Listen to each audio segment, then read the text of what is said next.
지금 새벽 2시야. 애 낳기 좀 참으면 안 돼.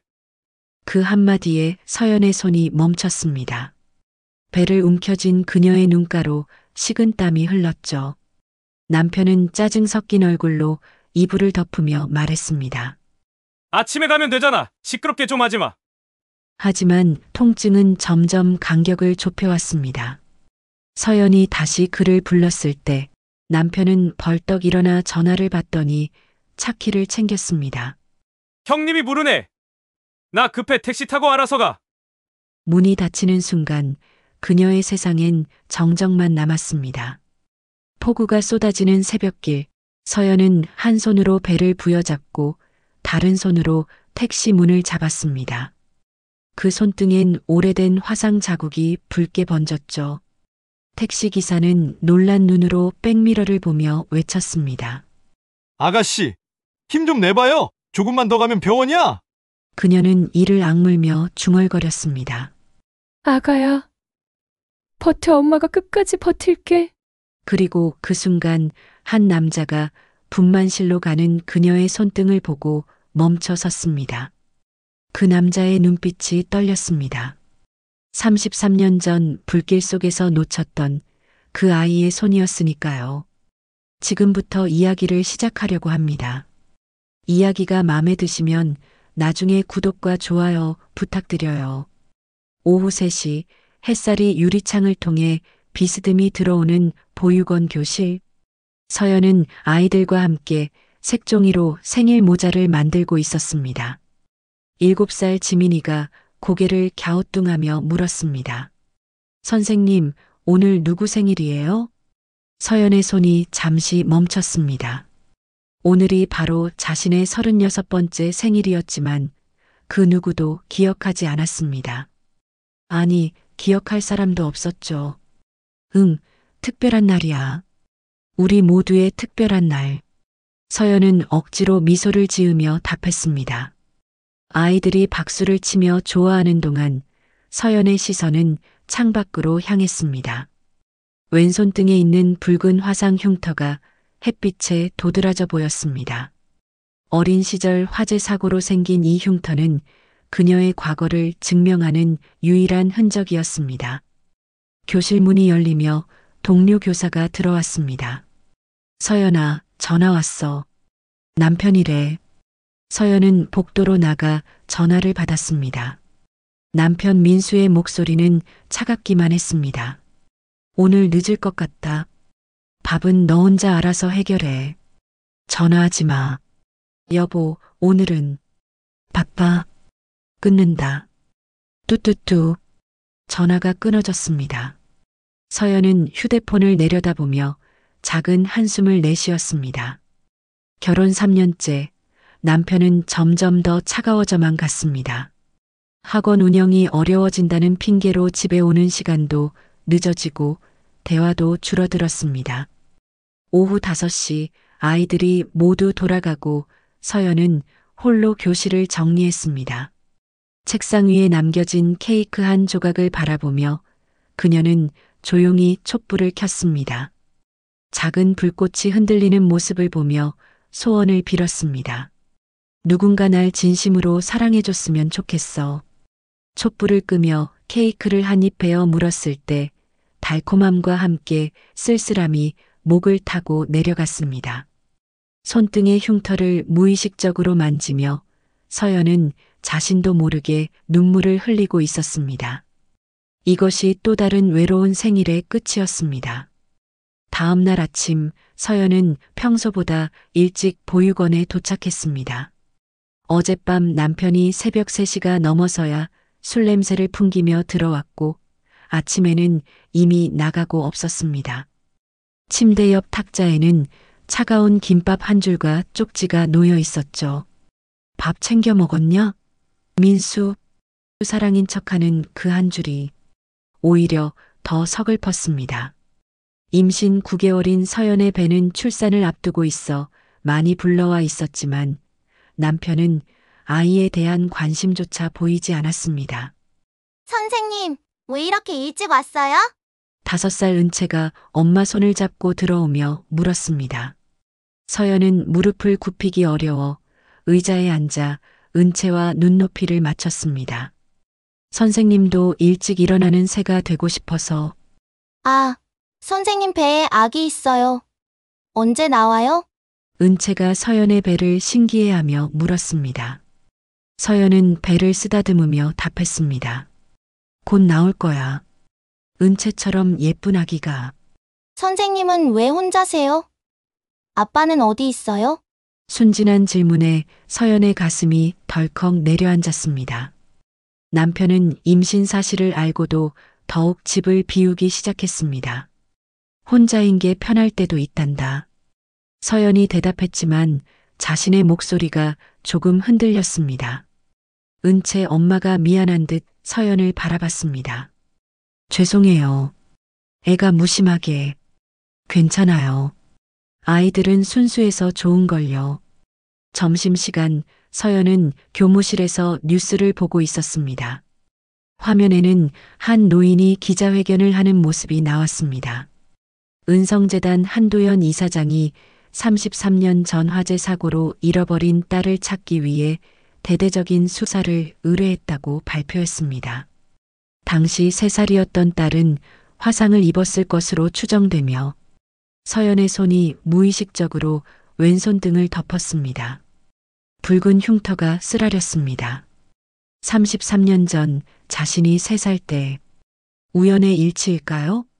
뱃속 아기가 움직이자 서연은 배를 감쌌습니다.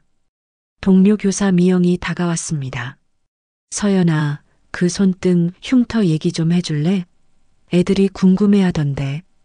서연은 재빨리 소매를 내려 흉터를 가렸습니다.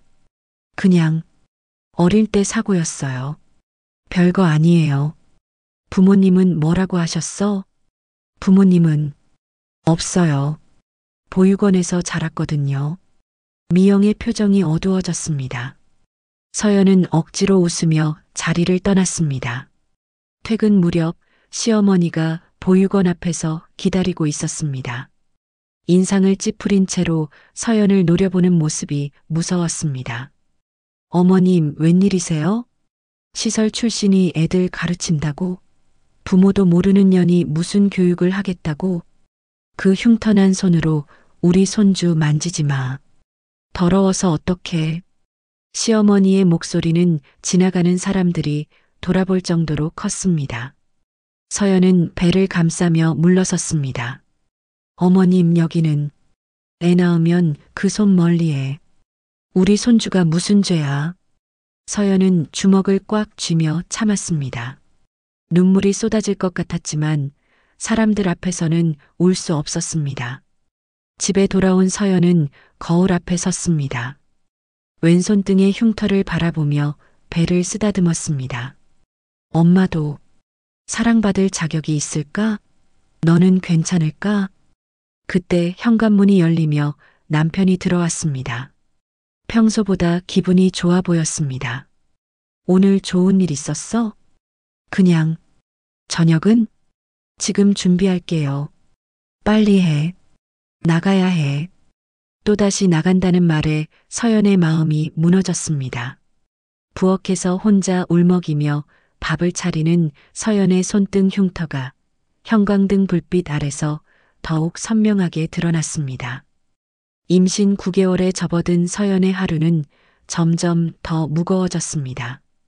36살의 나이에 첫 임신이라 몸도 마음도 힘들었지만 남편 민수는 오히려 더 차가워져만 갔습니다. 새벽 5시 민수의 휴대폰이 요란하게 울렸습니다. 여보세요? 아, 그래요. 또 연체됐다고요? 서연은 잠결에 들었지만 모른 척했습니다. 학원 운영이 어렵다며 빚이 늘어간다는 건 알고 있었지만 정확한 상황은 민수가 말해주지 않았습니다. 알겠습니다. 오늘 저녁에 뵙죠. 전화를 끊은 민수가 침실을 나가며 중얼거렸습니다. 젠장, 이번 주가 고비인데. 아침에 일어난 서연은 부엌에서 아침을 준비했습니다. 배가 불러 허리가 아팠지만 민수는 신문만 보며 말이 없었습니다. 여보, 산부인과 검진이 내일인데 같이. 바빠. 혼자가 마지막 검진일 수도 있어요. 아기가 언제 돈 걱정이나 해. 애 낳으면 돈이 얼마나 드는지 알아? 민수의 말에 서연은 더 이상 말할 수 없었습니다. 점심시간 서연은 혼자 보육원 근처 마트에 갔습니다. 아기용품을 보다가 예쁜 작은 옷을 하나 집어들었을 때였습니다. 어머, 이게 누구야? 뒤에서 들린 목소리에 서연이 돌아보니 시어머니가 지인들과 함께 서 있었습니다. 표정이 일그러져 있는 게 심상치 않았습니다. 어머님, 야, 이것 봐. 우리 며느리야. 시설 출신이라고 했지? 시어머니가 옆에 있던 아줌마들에게 큰 소리로 말했습니다. 주변 사람들이 하나둘 쳐다보기 시작했습니다. 어머님, 여기서는 뭐? 부끄러워? 친정 부모도 없는 주제에 애는 어떻게 키울 거야? 아줌마들이 수군거리며 서연을 훑어봤습니다. 서연의 얼굴이 빨갛게 달아올랐습니다. 그 더러운 흉터 손으로 우리 손주 만질 생각은 마. 시어머니가 서연의 왼손을 가리키며 소리쳤습니다.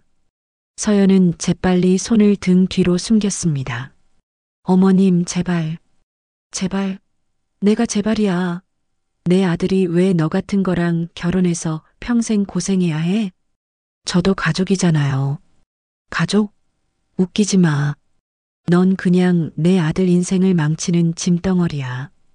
주변 사람들이 완전히 몰려들어 구경하고 있었습니다.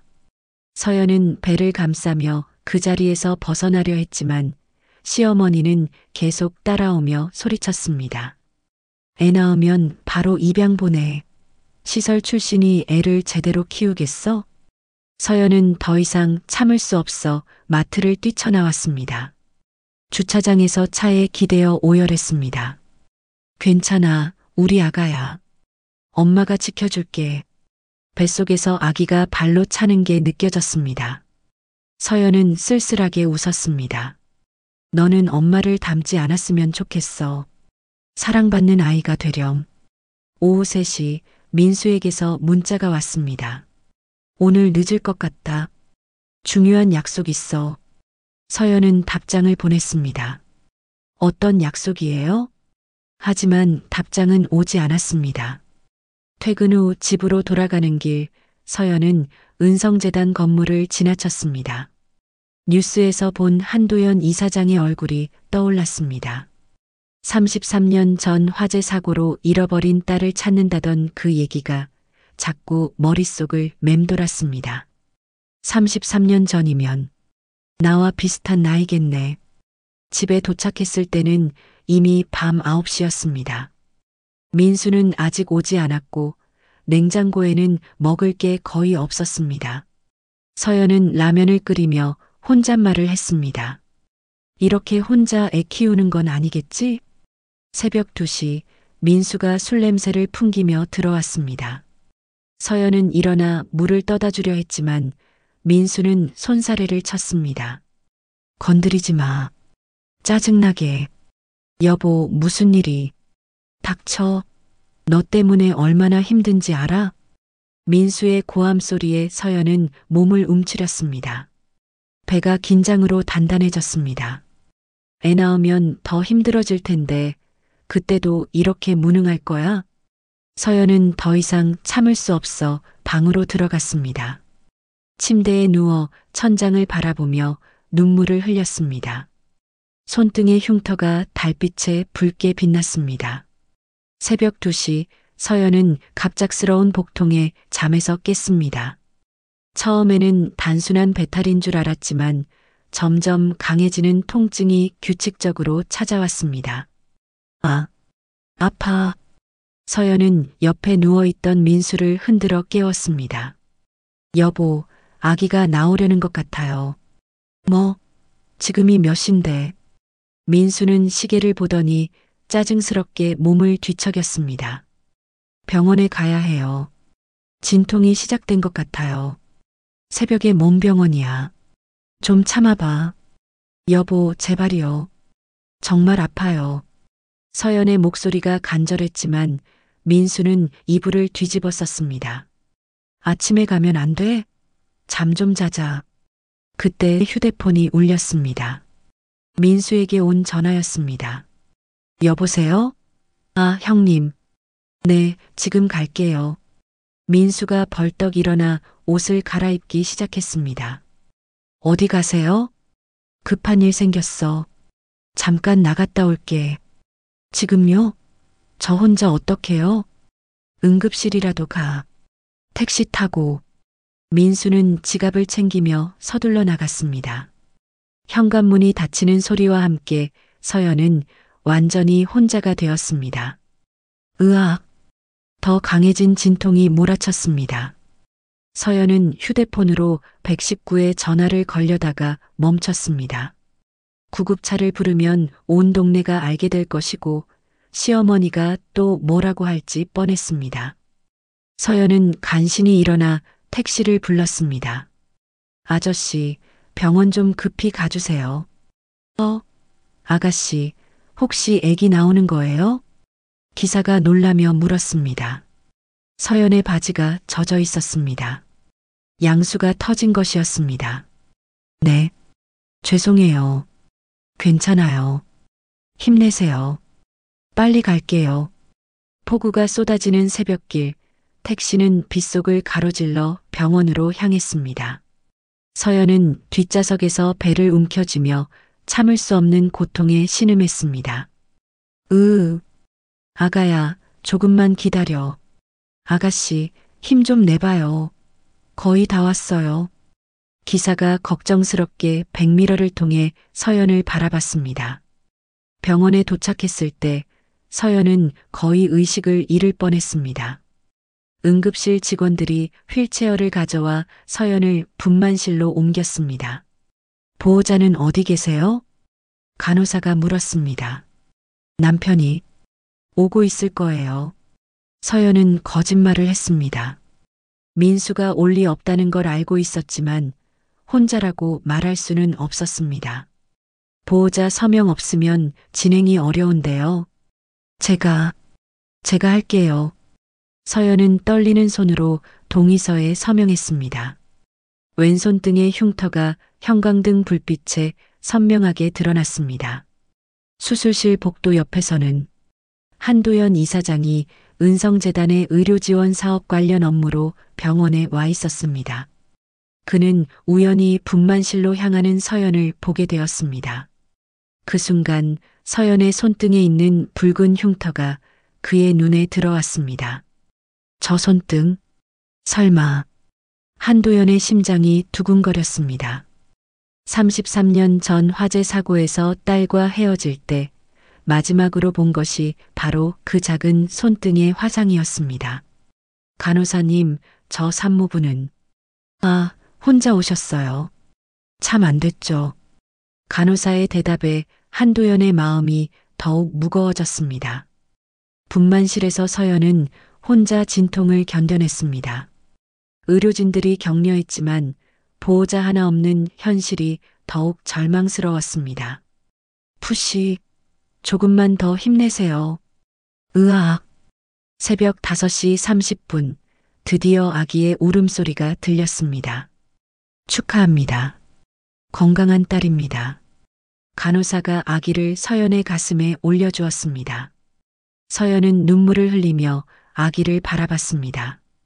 우리 딸, 엄마가 지켜줄게. 수술실 밖에서 지켜보던 한도연은 서연의 모습에서 묘한 기시감을 느꼈습니다. 그 손등 흉터, 그 외로운 뒷모습이 33년 전 잃어버린 딸의 모습과 겹쳐 보였습니다. 혹시 정말 내 딸일까? 한도연은 떨리는 손으로 휴대폰을 꺼내 이지훈 변호사에게 전화를 걸었습니다. 지훈아, 지금 당장 병원으로 와줘. 중요한 일이 생겼어. 서연은 아기를 안고 있으면서도 마음 한편이 공허했습니다. 생명을 낳은 가장 소중한 순간에 세상에서 가장 혼자였습니다. 아가야, 우리 둘이서라도 행복하게 살자. 새벽 햇살이 병실 창문으로 들어오며 서연의 왼손등 흉터를 붉은 빛으로 물들였습니다. 운명의 실이 조용히 움트기 시작한 순간이었습니다. 수술 후 3시간이 지나서야 서연은 정신을 차렸습니다. 병실에는 갓 태어난 딸만이 조용히 잠들어 있었고 그 누구도 찾아오지 않았습니다. 간호사가 들어와 미안한 표정으로 말했습니다. 산모님, 남편분이 오긴 했는데요. 정말요? 서연의 얼굴이 잠시 밝아졌습니다. 그런데 10분도 안 계시고 이것만 놓고 가셨어요. 간호사가 내민 것은 차가운 신용카드 한 장과 쪽지였습니다. 병원비는 내가 알아서 해. 당분간 집에 들어가지 마. 민수. 서연의 손에서 쪽지가 떨어졌습니다. 세상이 무너지는 기분이었습니다. 나 혼자 어떻게 해? 산모님 괜찮으세요? 간호사가 걱정스럽게 물었지만 서연은 대답할 수 없었습니다. 아기를 안고 있으면서도 절망감만이 밀려왔습니다. 점심시간 서연은 병실 유리창에 비친 자신의 모습을 바라봤습니다. 왼손등의 흉터가 유독 도드라져 보였습니다. 이 손으로 이 아이를 어떻게 지켜야 하지? 서연은 혼잣말을 하며 손등을 만졌습니다. 33년 전 화재 사고의 기억은 없었지만 이 흉터 때문에 평생 상처받으며 살아왔습니다. 엄마가 무능해서 미안해, 우리 딸아. 그때 병실 문이 열리며 한 남자가 들어왔습니다.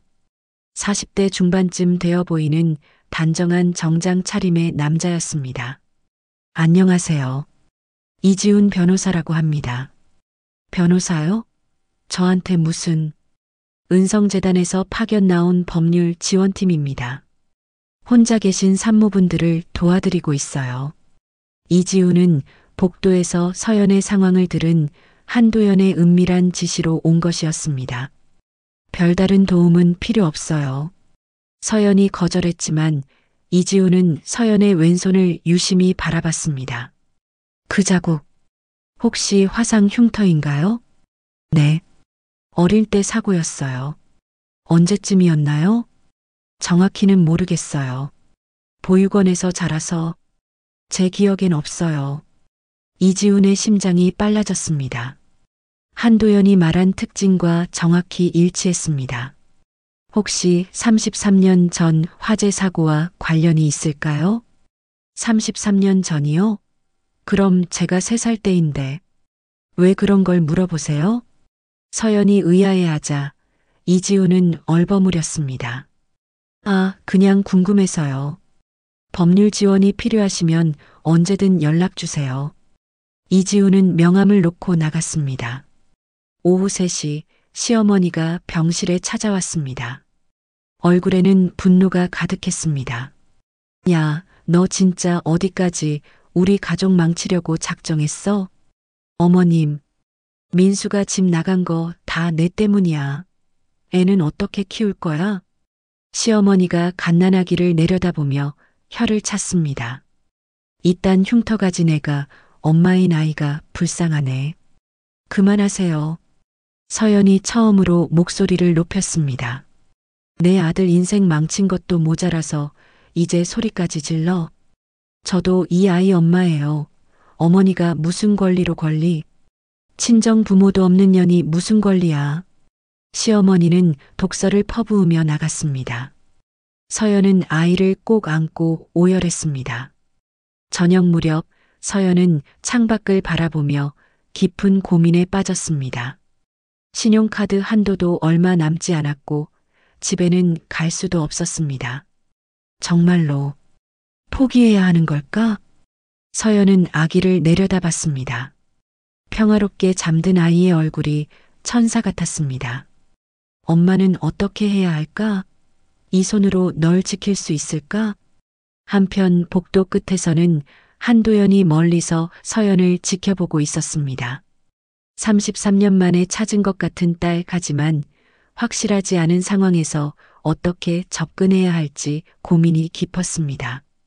저 손, 틀림없어. 하지만 성급하게 행동해서는 안 돼.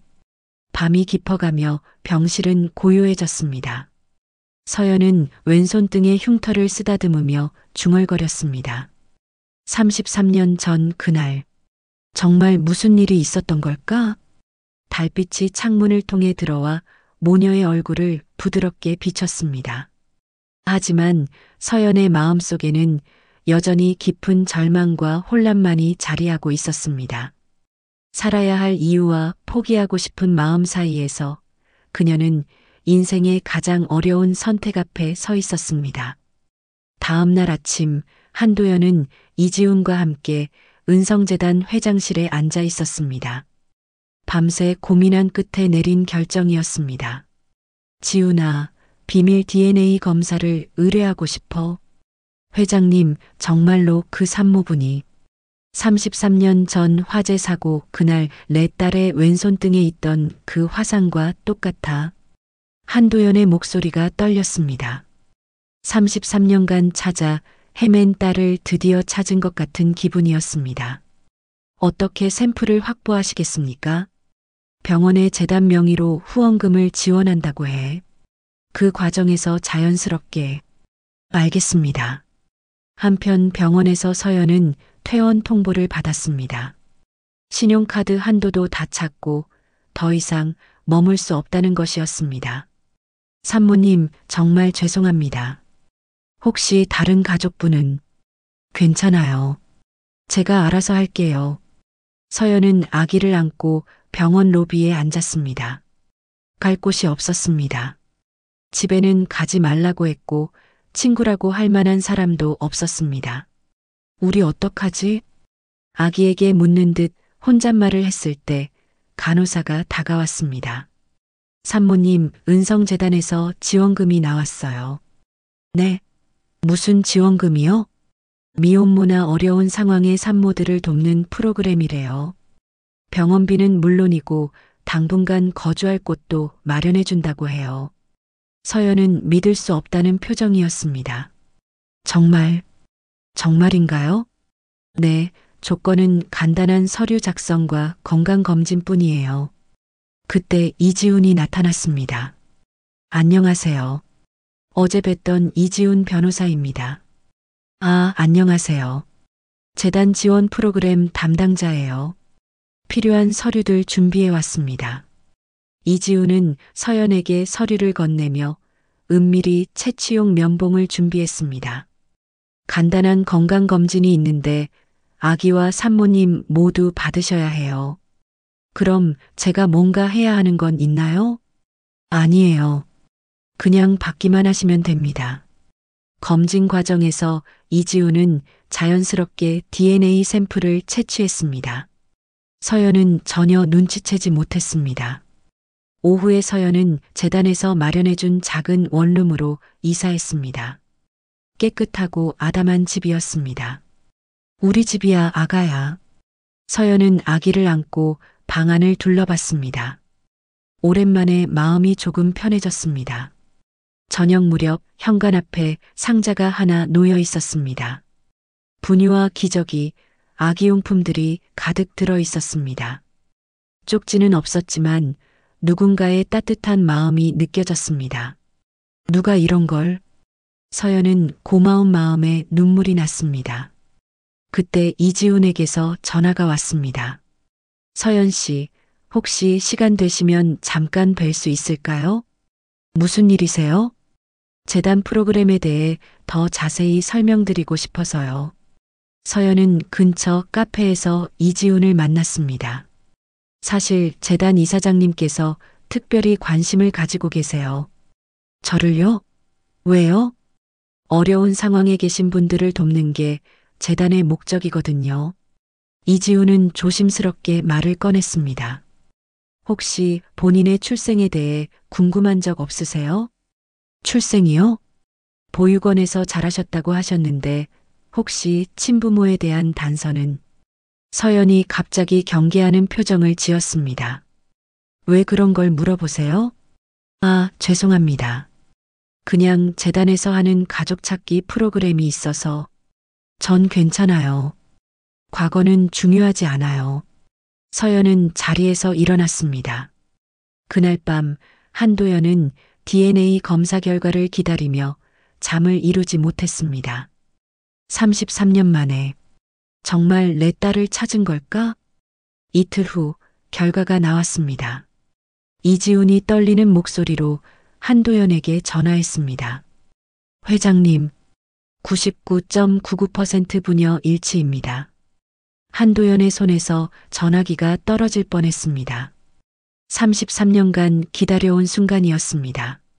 정말 내 딸이야? 네, 확실합니다. 한도연은 눈물을 흘렸습니다. 죽은 줄로만 알았던 딸이 살아있었고 지금 이 순간에도 어딘가에서 혼자 아이를 키우고 있었습니다. 하지만 회장님, 어떻게 접근하실 건가요? 갑자기 나타나서 아버지라고 하면 천천히 해야지. 그동안 얼마나 힘들게 살았을까. 한도연은 창밖을 바라보며 깊은 생각에 잠겼습니다. 같은 시각 서연은 아기에게 젖을 먹이며 혼잣말을 했습니다. 요즘 좋은 일들이 많이 생기네. 혹시 우리에게도 행복이 올까? 왼손등의 흉터를 바라보았습니다. 서연은 아직 모르고 있었습니다. 그 흉터가 33년 만에 아버지와 딸을 이어주는 운명의 실이 될 줄은. 일주일 후 서연은 재단에서 마련해준 원룸에서 평온한 일상을 보내고 있었습니다. 아기는 건강하게 자라고 있었고 당분간은 경제적 걱정도 없었습니다. 그날 오후 이지훈이 서연을 찾아왔습니다. 안녕하세요. 혹시 시간 되시면 잠깐 얘기할까요? 무슨 일이세요? 서연이 아기를 안고 문을 열어주자 이지훈은 서연의 왼손을 유심히 바라봤습니다. 그 자국, 혹시 33년 전 일과 관련이 있을까요? 또 그 얘기세요? 왜 자꾸 그런 걸 물어보세요? 서연이 경계하는 듯 물었습니다. 사실은 제가 알고 있는 사진이 하나 있어요. 이지훈이 조심스럽게 봉투를 꺼냈습니다. 그 안에는 33년 전 화재 현장에서 찍힌 흑백 사진이 들어 있었습니다. 작은 아이의 손등에 화상을 입은 모습이 선명하게 보였습니다. 이건 뭐예요? 33년 전 화재 현장 기록 사진입니다.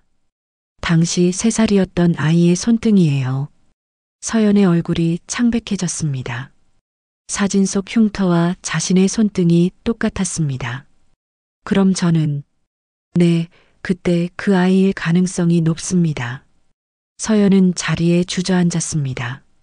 33년간 품어온 의문이 풀리는 순간이었습니다. 그럼 제 부모님은 화재 사고로 돌아가셨어요. 하지만 한 분은 살아계십니다. 네, 누가요? 아버지가 살아계세요. 이지훈의 말에 서연은 충격을 받았습니다. 평생 고아라고 생각하며 살았는데 아버지가 살아있다니. 어디 계세요? 왜 저를 찾지 않으셨어요? 33년간 계속 찾으셨어요. 포기하지 않고 말이에요. 그때 시어머니가 갑자기 나타났습니다. 서연의 새 주소를 알아낸 모양이었습니다. 아, 여기서 뭐 하는 거야? 시어머니가 큰 소리로 들어왔습니다. 어머님, 어떻게 여기를? 내가 못 찾을 줄 알았어? 이런 좋은 집에서 혼자 호의호식하고 있네. 시어머니가 집안을 둘러보며 혀를 찼습니다. 이런 돈 있으면 우리 민수빚부터 갚아야지. 어머님, 이건 재단에서 지원해 주는 거예요. 재단? 어떤 재단이 시설 출신한테 이런 걸 해줘? 그때 이지훈이 나섰습니다. 저는 은성재단 법무팀 이지훈 변호사입니다. 변호사? 얘가 무슨 변호사까지. 이분은 이제 특별히 보호받을 뿐입니다. 이지훈의 단호한 말투에 시어머니가 당황했습니다. 보호받을? 뭔 소리야? 자세한 건 말씀드릴 수 없지만 앞으로 이분에게 함부로 하시면 법적 조치를 취하겠습니다. 뭐, 너 지금 나 협박하는 거야? 협박이 아니라 경고입니다. 시어머니는 화가 났지만 변호사라는 말에 쉽게 덤비지 못했습니다. 이 집에서 나가. 당장. 어머님, 여기는 제가 사는 곳이에요. 서연이 처음으로 당당하게 말했습니다. 뭐, 내가 감히 나한테. 그만하세요. 저도 이제 지킬 게 있어요. 서연이 아기를 꼭 안으며 말했습니다. 이지훈의 존재가 용기를 준 것이었습니다. 시어머니는 분을 못 이기며 나갔습니다. 절대 안 끝날 줄 알아. 문이 닫힌 후 서연은 이지훈을 바라봤습니다. 감사해요. 그런데 정말 제 아버지가 살아계신 거예요? 네, 그분이 바로. 이지훈이 말을 하려다 멈췄습니다. 한도연 회장의 지시였습니다. 아직은 때가 아니라고. 조금 더 시간이 필요해요. 준비가 되면 만나뵐 수 있게 해드릴게요. 그분도 저를 보고 싶어 하세요? 33년간 단 하루도 포기하지 않으셨어요. 서연의 눈에 눈물이 고였습니다. 평생 혼자라고 생각했는데 자신을 찾는 아버지가 있었다니. 근데 왜 이제야? 여러 사정이 있었어요. 하지만 이제는 괜찮아질 거예요. 이지훈이 명함을 건네며 말했습니다. 언제든 도움이 필요하면 연락하세요. 이제 혼자가 아니니까요. 그날 밤 서연은 아기를 재우며 왼손 등을 바라봤습니다. 이 흉터가 아빠를 찾아주는 열쇠였구나. 33년 만에 가족이 생긴다는 설렘과 두려움이 동시에 밀려왔습니다. 하지만 이제는 혼자가 아니라는 사실만으로도 마음이 따뜻해졌습니다. 창밖으로 보이는 은성재단 건물을 바라보며 서연은 알지 못했습니다. 그곳에서 한 남자가 매일 밤 그녀를 그리워하며 기다리고 있다는 것을. 이지훈의 도움으로 서연의 일상은 조금씩 안정을 찾아갔습니다. 재단에서 장학금 명목으로 월세와 생활비를 지원해 주어 당분간은 경제적 걱정이 없었습니다. 매일 아침 서연은 아기와 함께 근처 공원을 산책했습니다. 생후 한 달이 된 딸은 날이 갈수록 예뻐졌습니다. 우리 예린이 오늘도 예쁘네. 서연은 아기에게 예린이라는 이름을 지어주었습니다. 예쁠 예, 어질린. 아름답고 슬기로운 아이가 되길 바라는 마음이었습니다. 그날 오후 집 앞에 또 상자가 놓여 있었습니다. 분유와 기저귀는 물론 이번에는 예쁜 아기 옷들도 들어 있었습니다. 또 누가 이런 걸? 서연은 고마운 마음에 주변을 둘러봤지만 아무도 보이지 않았습니다. 멀리서 검은색 승용차가 사라지는 모습만 보였을 뿐이었습니다. 한도연은 매일 이렇게 몰래 딸과 손녀를 돌보고 있었습니다. 직접 만나고 싶었지만 갑작스럽게 나타나면 서연이 놀랄 것 같아 조심스럽게 거리를 두고 있었습니다. 회장님, 언제까지 이렇게 하실 겁니까? 이지훈이 물었습니다. 조금만 더. 서연이가 마음의 준비를 할 시간이 필요해. 그분도 아버지를 그리워하고 계실 텐데요. 33년간 기다렸는데 조금 더 기다릴 수 있어. 일주일 후 서연은 보육원에 복직했습니다. 원장 선생님이 배려해 주어 예린이와 함께 출근할 수 있게 해주었습니다. 선생님, 아기 진짜 예뻐요. 아이들이 예린이를 보며 신기해했습니다. 서연은 오랜만에 진짜 미소를 지었습니다. 우리 선생님이 엄마가 됐구나. 동료 교사 미영이 웃으며 말했습니다. 미영 언니, 고마워요. 힘들 때 도와줘서. 무슨 소리야? 우리가 언제 남이었어? 점심시간 서연은 뉴스에서 은성재단 소식을 봤습니다.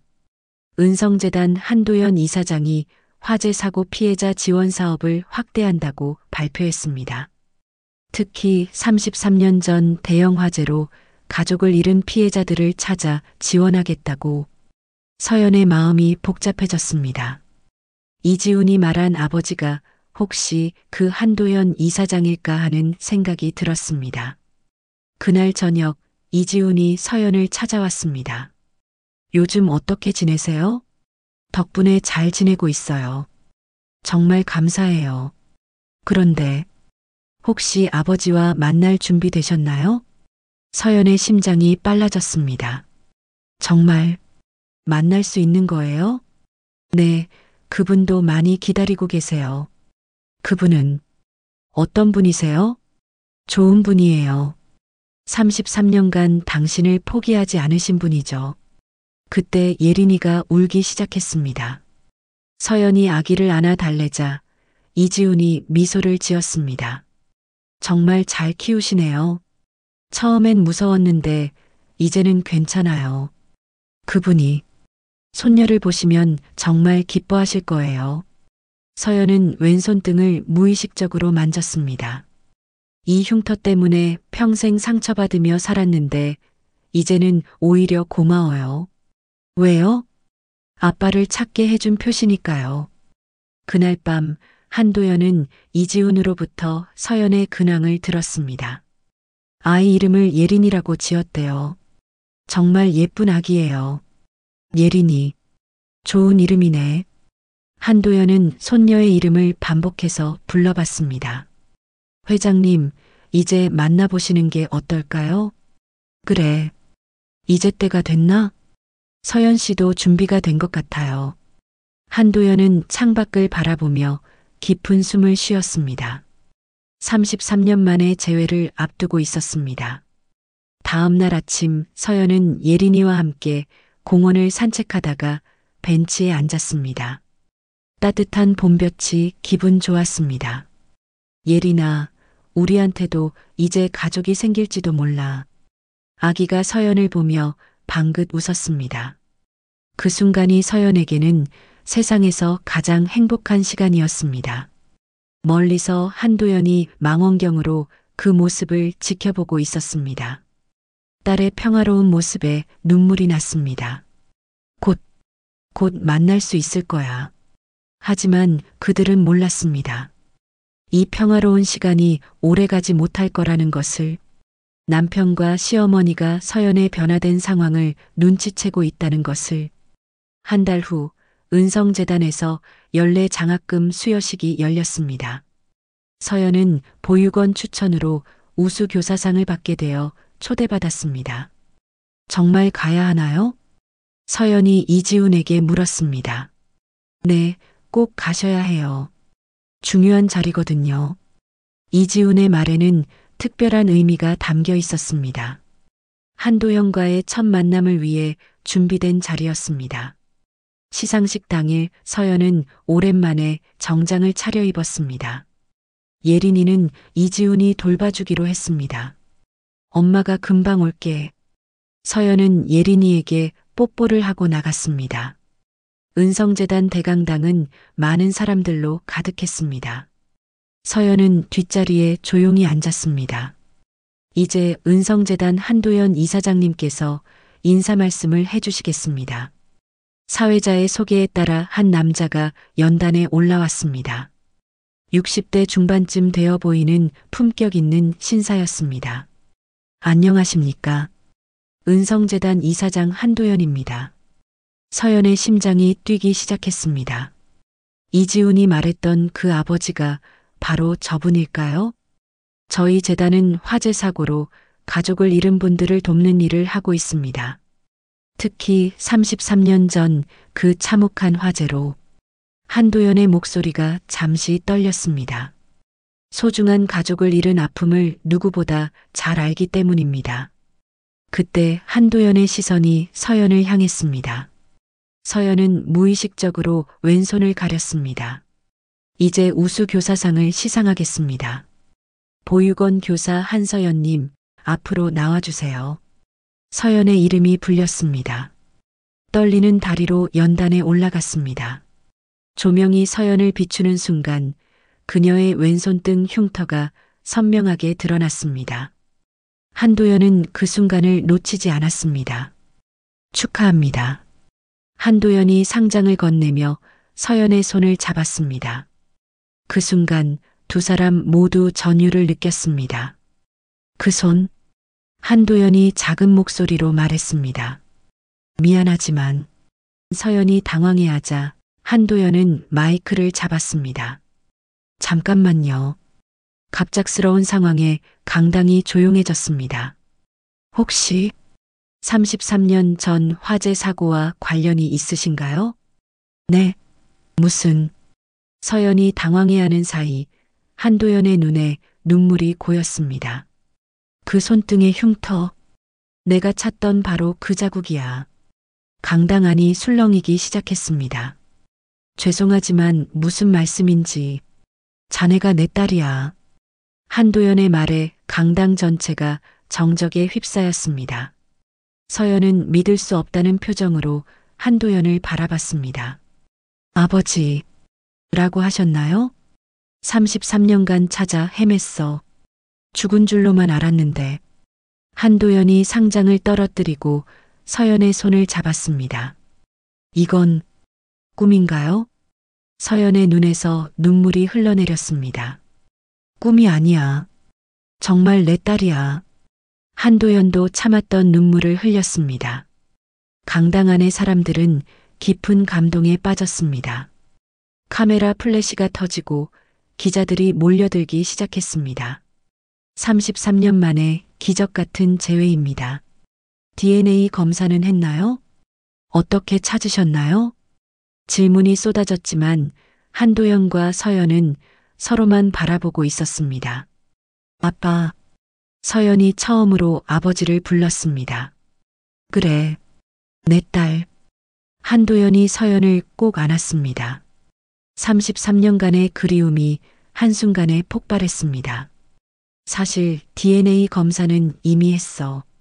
99.99% 일치했지. 그럼 왜 지금까지? 너를 놀라게 하고 싶지 않았거든. 천천히 준비하고 싶었어. 서연은 이제야 모든 것이 이해됐습니다. 갑작스러운 재단의 지원, 이지훈의 도움, 집 앞에 놓였던 선물들까지.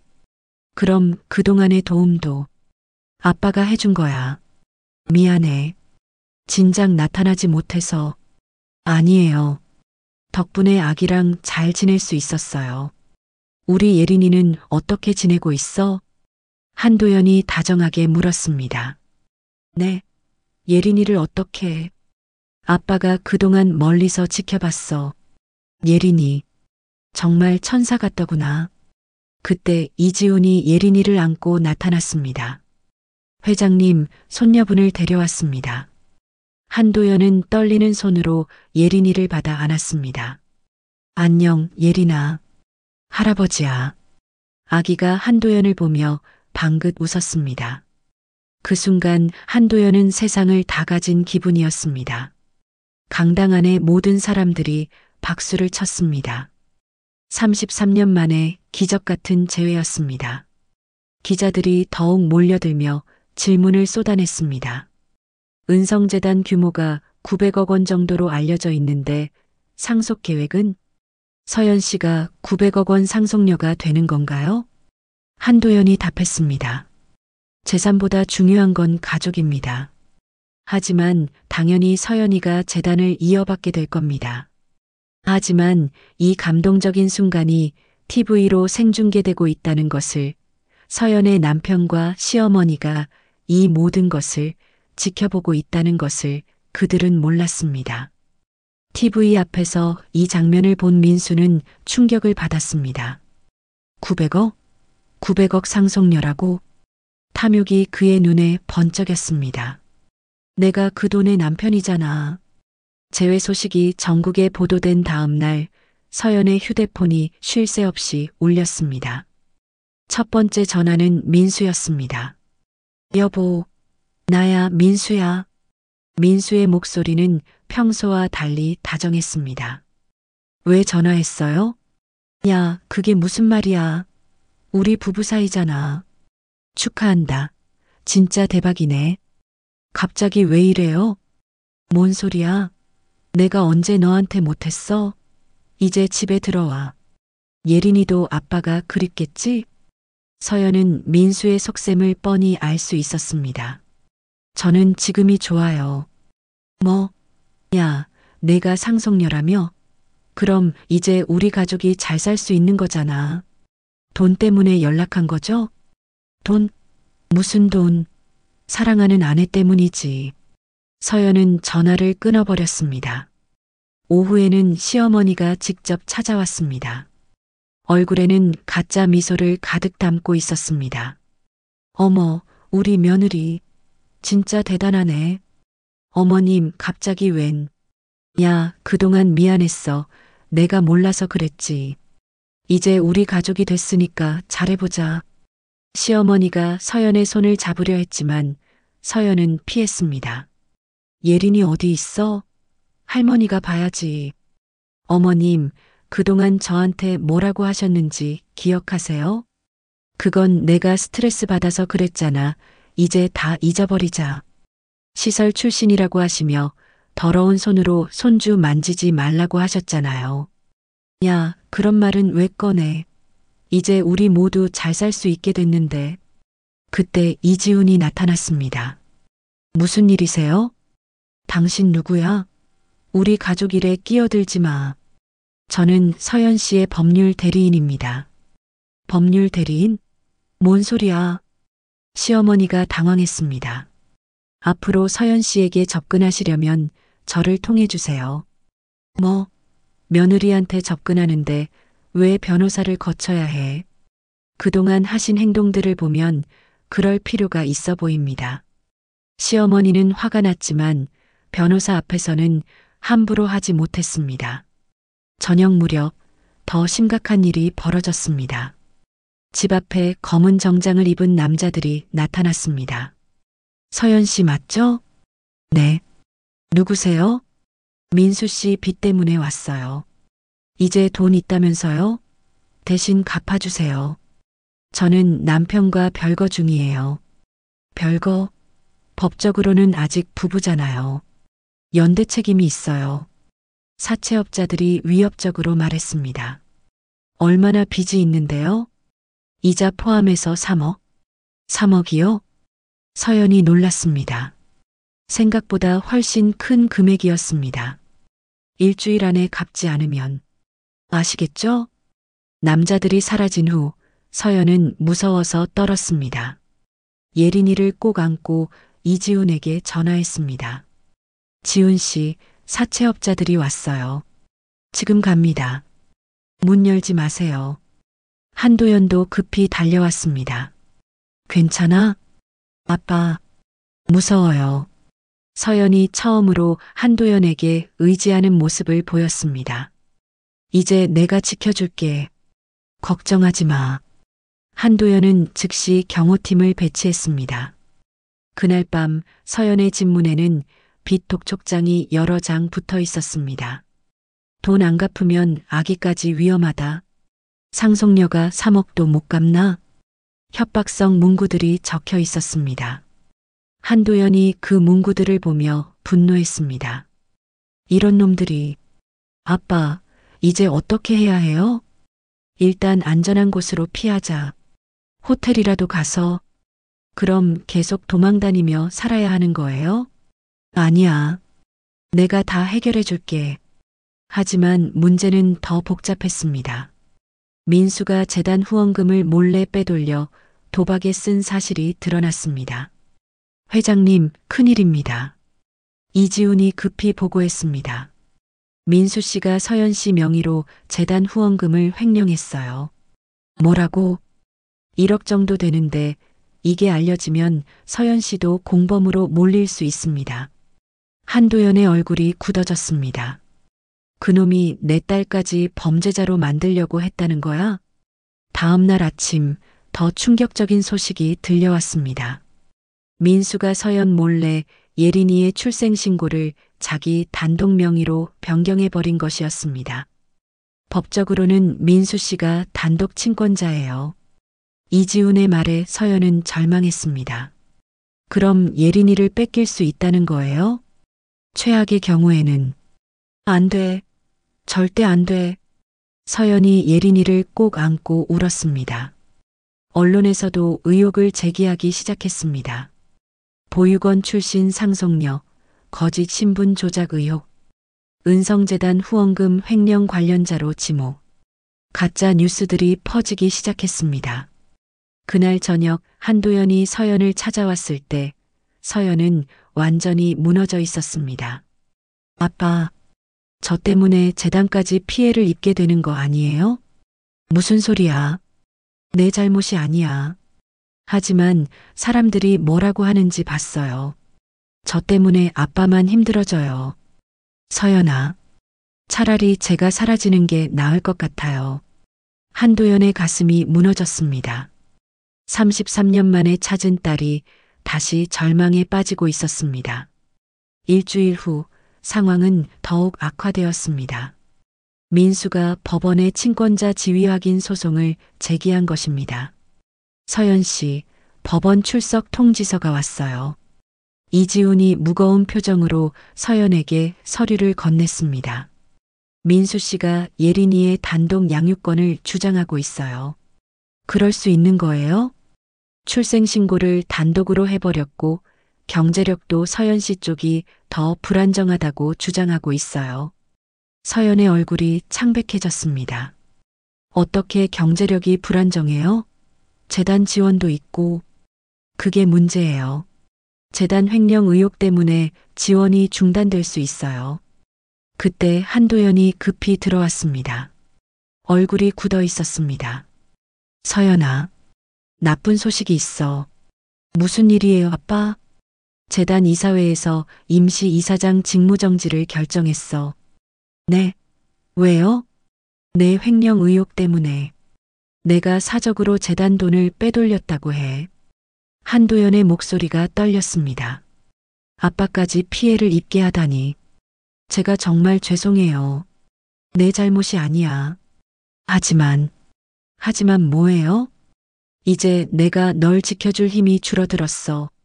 그날 오후 더 충격적인 소식이 들려왔습니다. 언론에서 서연의 과거를 파헤치기 시작한 것입니다. 보육원 출신 상속녀, 거짓 신분으로 교사 자격 취득, 정신적 문제로 여러 차례 상담 기록 발견. 모두 거짓 정보였지만 사람들은 믿기 시작했습니다. 보육원에도 기자들이 몰려왔습니다. 서연 선생님, 정말 횡령을 했나요? 아기 아버지와의 관계는 어떻게 되는 건가요? 원장 선생님이 서연을 불렀습니다. 서연아, 미안하지만 당분간 출근을 멈춰야겠어.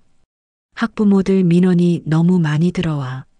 원장님, 나도 어쩔 수 없어. 상황이 정리될 때까지만. 서연은 일자리마저 잃게 되었습니다. 저녁에 집으로 돌아오니 사채업자들이 또 기다리고 있었습니다. 시간 다 됐어요. 돈은 언제 갚을 거예요? 조금만 더 시간을. 시간? 이미 충분히 기다렸어요. 이제 담보를 가져가야겠네요. 사채업자가 예린이를 보며 말했습니다. 담보라니요? 아기나 당신이나. 선택하세요. 서연은 예린이를 꼭 안고 뒤로 물러섰습니다. 도망갈 생각 마세요. 어차피 갈 곳도 없잖아요. 사채업자들이 웃으며 사라졌습니다. 그날 밤 한도연이 쓰러졌습니다. 과도한 스트레스로 인한 심장마비였습니다. 회장님, 이지훈이 119에 신고했습니다. 병원 응급실에서 의사가 나왔습니다. 가족분이세요? 네, 딸입니다. 서연이 떨리는 목소리로 대답했습니다. 위험한 상황은 넘겼지만 상당히 약해지셨어요. 큰 충격을 받으신 것 같은데. 서연은 병실에서 의식을 잃은 한도연을 바라봤습니다. 아빠, 미안해요. 쟤 때문에 이렇게. 한도연이 미약하게 눈을 떴습니다. 서연아, 아빠 말씀하지 마세요. 끝까지 버텨야 한다. 아빠, 저 때문에 이렇게 되신 거잖아요. 아니야. 내가 널 지켜주지 못해서.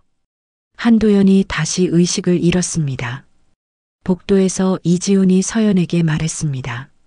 서연 씨, 더 나쁜 소식이 있어요. 더요?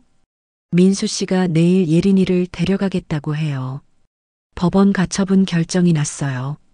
서연은 그 자리에 주저앉았습니다. 안 돼. 예린이는 안 돼. 죄송해요. 제가 무능해서. 이지훈 씨 잘못이 아니에요. 서연은 병실 바닥에 앉아 오열했습니다. 왜 나만 이렇게 버려지는 걸까? 아빠도 쓰러지고 예린이도 빼앗기고 일자리도 잃고 차라리 33년 전에 그 불길 속에서 죽었으면 좋았을 텐데. 예린이가 서연의 품에서 울기 시작했습니다. 마치 엄마의 절망을 느끼는 듯 했습니다. 미안해, 예린아. 엄마가 무능해서, 엄마가 너를 지켜주지 못해서 정말 미안해. 병실 창밖으로는 비가 내리기 시작했습니다. 서연의 눈물과 함께 쏟아지는 빗줄기가 창문을 적셨습니다. 복도 끝에서 민수가 나타났습니다. 사채업자들과 함께였습니다. 내일 오전 10시에 아이 데리러 올게. 민수 씨, 제발. 이제 나한테 빌어봤자 소용없어. 법원 결정이야. 돈은 제가 갚을게요. 예린이만. 늦었어. 이미 결정된 일이야. 민수가 가버린 후 서연은 완전히 무너졌습니다. 아버지도 의식불명이고 딸도 빼앗기게 되고 모든 것을 잃게 된 순간이었습니다. 정말 이제 끝인 건가? 서연은 예린이를 안고 절망의 나락으로 떨어져 갔습니다. 새벽 4시 서연은 병원 옥상에 혼자 서 있었습니다. 예린이는 간호사실에 맡겨둔 상태였습니다. 몇 시간 후면 민수가 아이를 데려갈 것이었습니다. 정말 이렇게 끝나는 건가? 서연은 왼손등의 흉터를 바라봤습니다. 33년 전부터 자신과 함께한 이 상처가 오늘따라 더욱 선명하게 느껴졌습니다. 바람이 불어와 서연의 머리카락을 흩날렸습니다. 아래로 보이는 도시의 불빛들이 아련했습니다. 33년 전 그날, 난 왜 살아남았을까? 플래시백이 시작되었습니다. 어린 서연이 불길 속에서 누군가의 손을 잡고 있었습니다. 하지만 연기와 열기 때문에 그 손을 놓칠 수밖에 없었습니다. 아빠 손을 놓았구나. 서연은 그때의 기억이 조금씩 되살아나는 것을 느꼈습니다. 그때도 지금도 난 소중한 사람을 지켜내지 못해. 눈물이 볼을 타고 흘러내렸습니다. 예린아, 미안해. 엄마가 너를 지켜주지 못해서. 그때 뒤에서 발소리가 들렸습니다. 이지훈이었습니다. 서연 씨, 여기 계셨네요. 지훈 씨, 위험해요. 안으로 들어가요. 괜찮아요. 여기가 편해요. 서연은 난간에 기대어 섰습니다. 포기하시면 안 돼요. 포기? 이미 모든 게 끝났잖아요. 아직 끝나지 않았어요. 한도연 회장님도 쓰러지시고 예린이도 빼앗기고 제가 뭘 더 할 수 있어요? 이지훈이 조심스럽게 다가왔습니다. 회장님이 깨어나셨어요.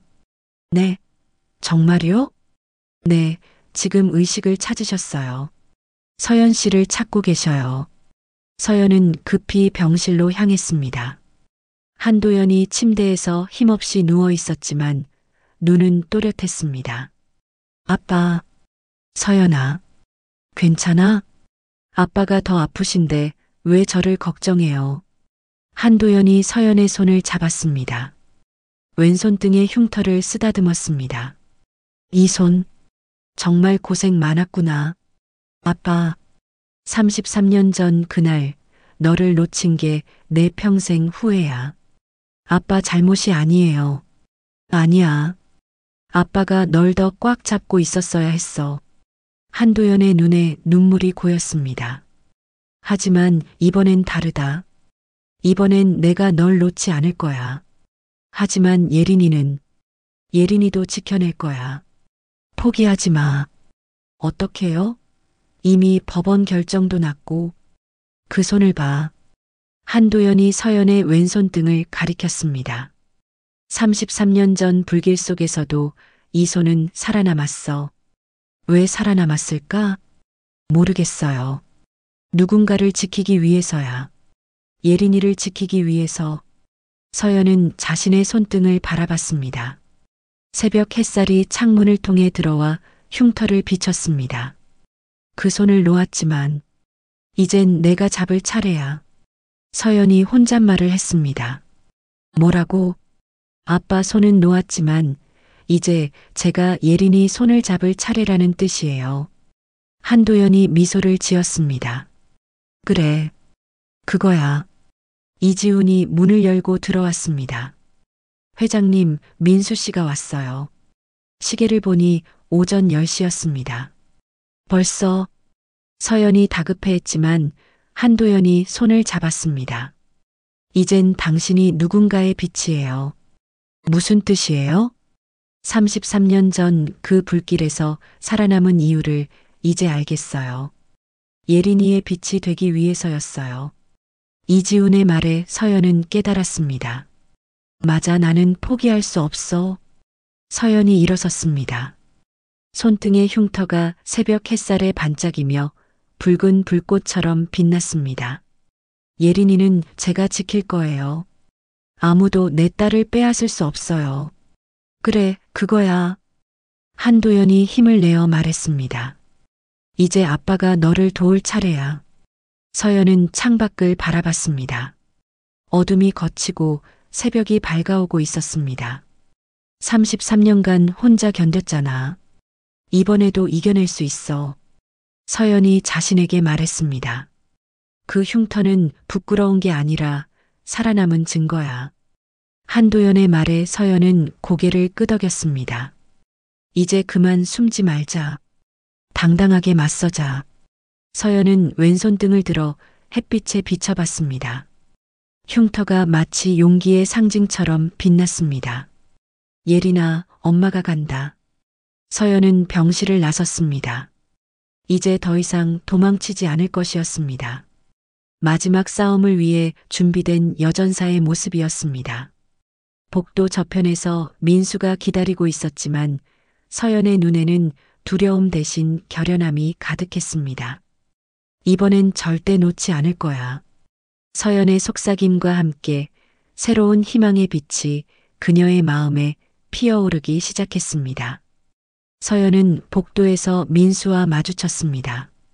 민수 옆에는 시어머니와 사채업자들이 함께 있었습니다.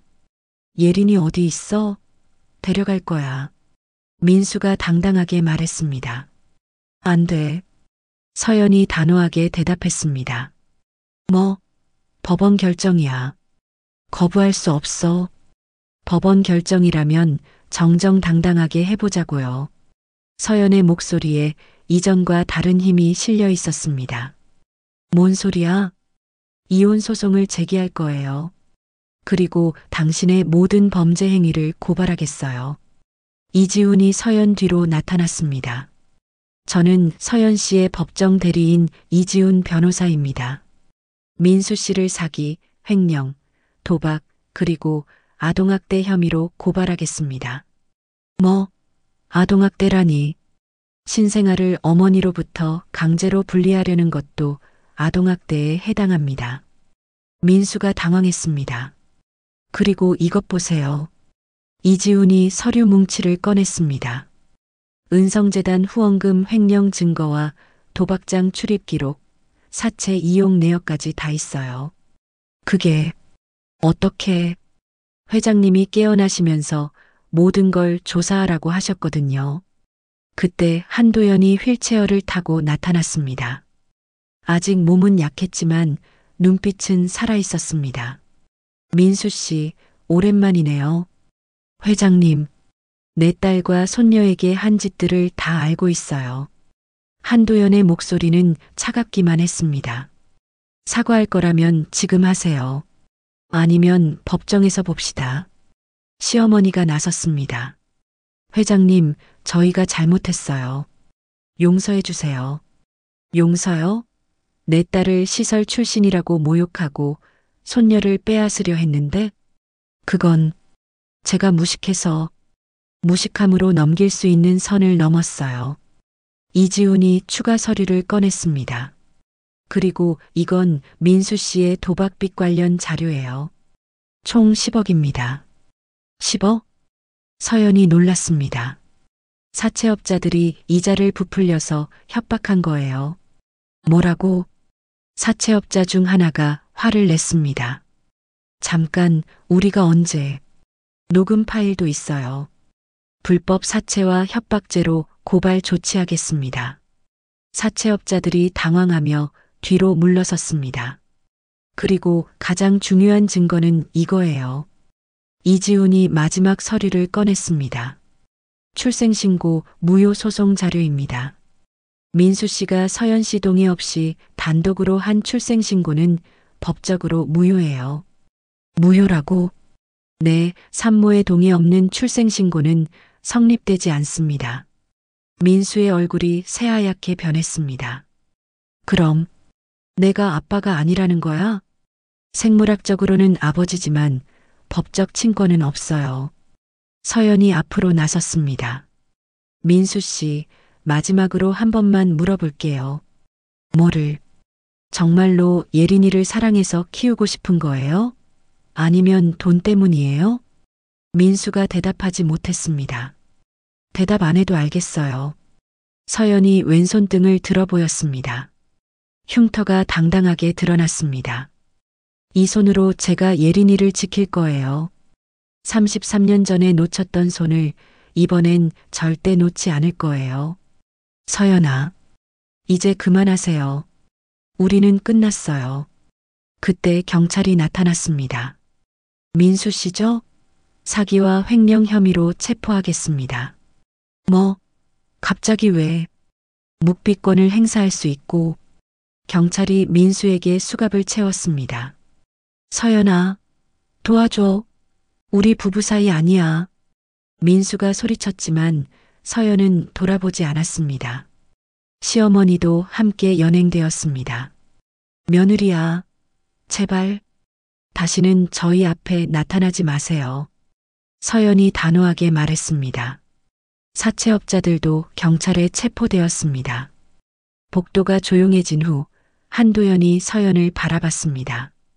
정말 대단해. 우리 딸. 아빠가 힘을 주셔서 가능했어요. 아니야. 내 안에 있던 힘이었어. 이지훈이 웃으며 말했습니다. 이제 모든 법적 문제가 해결됐어요. 친권도 재산도 명예도 모두 회복됩니다. 정말요? 네, 그리고 재단 이사회에서도 회장님 복직을 결정했어요. 한도연이 기뻐했습니다. 이제 정말 새 출발이네. 서연은 간호사실로 달려가 예린이를 안았습니다. 예린아, 이제 아무도 우리를 떼어놓을 수 없어.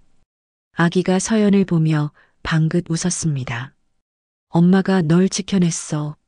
서연은 왼손 등으로 예린이의 머리를 부드럽게 쓰다듬었습니다. 그 흉터는 이제 더 이상 부끄러운 것이 아니라 사랑의 상징이 되었습니다. 이제 시작이야. 우리의 진짜 행복이. 창밖으로 따뜻한 햇살이 들어와 모녀를 감쌌습니다. 33년 만에 찾은 진짜 가족의 시작이었습니다. 3개월 후 은성재단 신사옥 준공식이 열렸습니다. 서연은 재단 공동이사로 공식 취임하게 되었습니다. 오늘부터 서연 이사님과 함께 새로운 은성재단을 만들어 가겠습니다. 한도연이 기자회견에서 발표했습니다. 서연 이사님 한 말씀 부탁드립니다. 기자가 마이크를 건넸습니다. 서연은 예린이를 안고 연단에 섰습니다. 33년 전 화재로 모든 것을 잃었다고 생각했습니다. 서연의 목소리가 마이크를 통해 울려 퍼졌습니다. 하지만 아버지를 다시 만나고 딸을 낳으면서 깨달았어요. 잃은 것보다 얻은 것이 더 많다는 걸. 박수가 터져 나왔습니다. 앞으로 저와 같은 상황에 있는 분들을 도우겠습니다. 혼자 아이를 키우는 엄마들, 가족을 잃고 홀로 된 분들에게 희망이 되겠습니다. 그때 법원에서 온 연락이 있었습니다. 민수의 최종 판결이 나온 것이었습니다. 사기, 횡령, 도박 등의 혐의로 징역 3년이 확정됐어요. 이지훈이 서연에게 알려줬습니다. 시어머니는 어떻게 됐어요? 집행유예와 사회봉사 200시간이에요. 사회봉사요? 네, 보육원에서 봉사하라고 했어요. 서연이 쓴웃음을 지었습니다. 아이러니하네요. 일주일 후 서연은 자신이 일했던 보육원을 방문했습니다. 시어머니가 그곳에서 봉사활동을 하고 있었습니다. 어머님, 서연이 조용히 불렀습니다. 시어머니가 돌아보더니 고개를 숙였습니다. 서연아, 미안하다. 뭐가 미안하세요? 내가 너무 못했어. 용서해줘. 시어머니의 눈에 진짜 눈물이 흘렀습니다. 그동안 여기서 봉사하면서 생각해봤어. 너도 누군가의 소중한 딸이었는데. 어머님, 이 아이들 보니까 내가 어떻게 자랐을지, 얼마나 외로웠을지. 시어머니가 오열했습니다. 서연은 예린이를 안고 시어머니 앞에 앉았습니다.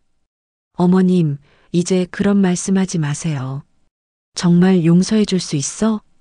이미 용서했어요. 서연이 시어머니의 손을 잡았습니다. 하지만 예린이 할머니가 되고 싶으시면 진짜로 변하셔야 해요. 변할게. 꼭 변할게. 그럼 천천히 시작해봐요. 서연이 예린이를 시어머니에게 안겨줬습니다. 안녕, 할머니야. 시어머니가 예린이를 조심스럽게 안았습니다. 과거 그렇게 더럽다고 했던 손으로 이제는 사랑스럽게 아기를 어루만졌습니다. 미안해, 예린아. 할머니가 바보였어. 그날 오후 서연은 한도연과 함께 재단 정원을 걸었습니다. 아빠, 고마워요. 뭐가? 저를 포기하지 않아서요. 당연한 거야. 넌 내 딸이니까. 한도연이 서연의 어깨에 손을 올렸습니다. 이제 아빠가 배운다. 뭐요? 사랑을. 너한테서 진짜 사랑이 뭔지 배우고 있어. 서연의 눈에 눈물이 고였습니다.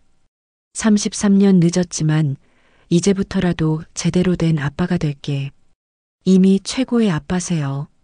저녁 무렵 서연은 아이들과 함께 재단 정원에서 놀고 있었습니다. 보육원 아이들을 초대한 것이었습니다. 선생님, 손등이 왜 그래요? 한 아이가 서연의 흉터를 보며 물었습니다. 서연은 더 이상 손을 숨기지 않았습니다. 이건 특별한 표시야. 특별한 표시요? 응, 용감한 사람들만 가질 수 있는 거야. 정말요? 그럼 이 표시가 있어서 선생님이 너희들을 더 잘 지킬 수 있어. 아이들이 신기해하며 서연의 손을 만져봤습니다. 선생님, 우리도 그런 표시 갖고 싶어요. 너희들은 마음속에 더 예쁜 표시가 있어. 사랑이라는 표시가. 아이들이 웃으며 서연을 안았습니다. 한도연이 그 모습을 지켜보며 흐뭇해했습니다. 정말 훌륭한 엄마가 됐네. 이지훈이 옆에서 말했습니다. 처음부터 훌륭했어요. 다만 그걸 보여줄 기회가 없었을 뿐이죠. 해가 지면서 아이들이 하나둘 돌아갔습니다. 서연은 예린이를 안고 정원 벤치에 앉았습니다. 예린아, 엄마가 처음엔 무서웠어. 너를 제대로 키울 수 있을까 싶어서. 아기가 서연을 보며 웃었습니다. 하지만 이제 알겠어. 사랑하는 마음만 있으면 충분하다는 걸. 서연이 왼손등을 예린이 머리에 올렸습니다. 이 손이 너를 지킬 거야. 아무도 우리를 떼어놓을 수 없어. 그때 한도연이 다가왔습니다. 서연아. 네, 아빠. 이제 흉터는 부끄러운 게 아니라 살아남은 증거야. 네, 그리고 사랑의 증거이기도 해요. 맞아. 그 손으로 세상을 안을 수 있어. 밤하늘에 별들이 하나둘 나타나기 시작했습니다. 서연은 예린이와 함께 별을 보며 조용히 소원을 빌었습니다. 우리 가족이 영원히 행복하게 해주세요. 1년 후 따뜻한 봄날 오후 은성재단 새 보육원 개원식이 열렸습니다.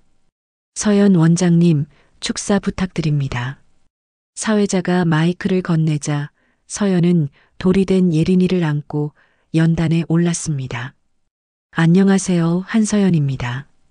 서연의 목소리는 이제 자신감으로 가득했습니다.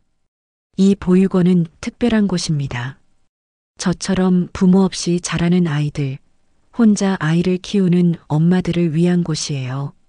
박수가 터져 나왔습니다. 33년 전 화재로 모든 것을 잃었다고 생각했지만 진짜는 모든 것을 얻기 위한 시작이었어요. 서연이 왼손등을 당당하게 들어 보였습니다. 햇살이 흉터를 비추며 붉은 빛처럼 반짝였습니다. 이 손등의 상처가 저를 여기까지 이끌어줬어요. 상처는 지워지지 않습니다. 하지만 그 손으로 세상을 안을 수 있습니다. 관객들이 깊은 감동에 빠졌습니다.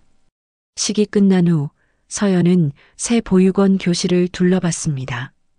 아이들이 하나둘 모여들기 시작했습니다. 선생님, 여기가 우리 새 집이에요? 5살 민준이가 물었습니다. 응, 이제 여기가 너희 집이야. 정말 좋아요. 그런데 선생님 손은 왜 그래요? 아이들이 서연의 손등을 보며 궁금해했습니다. 서연은 더 이상 망설이지 않았습니다. 이건 불꽃 표시야. 불꽃 표시요? 응, 용감한 사람들만 가질 수 있는 특별한 표시지. 우와, 멋있어요. 아이들이 눈을 반짝였습니다. 선생님, 불꽃 선생님이라고 불러도 돼요? 불꽃 선생님? 서연이 웃었습니다. 좋아. 앞으로 나는 불꽃 선생님이야. 아이들이 박수를 치며 웃었습니다. 정원에서는 한도연이 예린이와 함께 놀고 있었습니다. 예린아, 할아버지랑 놀자. 아빠빠. 예린이가 걸음마를 시작하며 한도연에게 달려갔습니다. 어머, 예린이가 할아버지라고 했어요. 서연이 놀라며 달려왔습니다. 하하, 우리 손녀가 똑똑하네. 한도연이 예린이를 높이 들어 올렸습니다. 아빠, 행복해 보여요. 당연하지. 딸도 찾고 손녀도 생겼는데. 그때 이지훈이 좋은 소식을 가져왔습니다. 서연 씨, 축하드려요. 올해의 여성대상 후보에 오르셨어요. 정말요? 네, 역경을 이겨내고 사회에 기여한 분에게 주는 상이에요. 저 같은 사람이 당연히 받으실 자격이 있어요. 저녁 무렵 서연은 예린이와 함께 재단 정원을 산책했습니다. 1년 전 절망에 빠졌던 그 자리였습니다. 예린아, 1년 전 엄마는 여기서 포기하고 싶었어. 예린이가 서연을 보며 방긋 웃었습니다. 하지만 내가 있어서 견딜 수 있었어. 너는 엄마의 빛이야. 서연이 예린이의 작은 손을 잡았습니다. 앞으로도 엄마랑 함께 걸어가자. 절대 놓지 않을게. 그때 보육원 아이들이 뛰어나왔습니다. 불꽃 선생님, 같이 놀아요. 불꽃 선생님, 손 잡아요. 아이들이 서연의 양손을 잡았습니다. 왼손등의 흉터도 아무렇지 않게 잡았습니다. 선생님 손 따뜻해요. 불꽃처럼 따뜻해요. 서연의 눈에 행복한 눈물이 고였습니다. 한도연이 그 모습을 지켜보며 흐뭇해했습니다. 이제 내가 배운다, 사랑을. 황금빛 석양이 정원을 물들였습니다. 서연이 아이들과 손을 잡고 걷는 모습이 그림 같았습니다. 왼손등의 흉터가 햇빛에 반사되어 붉은 빛으로 반짝였습니다. 이제 그 흉터는 부끄러운 상처가 아니라 용기와 사랑의 상징이 되었습니다. 엄마, 하늘에서 보고 계시죠? 딸이 잘 살고 있어요. 서연이 하늘을 보며 속삭였습니다. 그리고 고마워요. 이 상처를 주셔서 덕분에 진짜 가족을 찾을 수 있었어요. 아이들의 웃음소리가 정원에 울려 퍼졌습니다. 상처는 지워지지 않는다. 하지만 그 손으로 세상을 안을 수 있다. 흉터가 석양빛에 반짝이며 마치 불꽃처럼 아름답게 빛나고 있었습니다. 아이들의 목소리가 멀리서 들려옵니다. 불꽃 선생님, 사랑해요. 불꽃 선생님이 최고예요. 서연의 미소와 함께 이야기는 완벽한 해피엔딩으로 마무리됩니다. 33년간의 아픔이 결국 사랑으로 승화된 아름다운 결말이었습니다.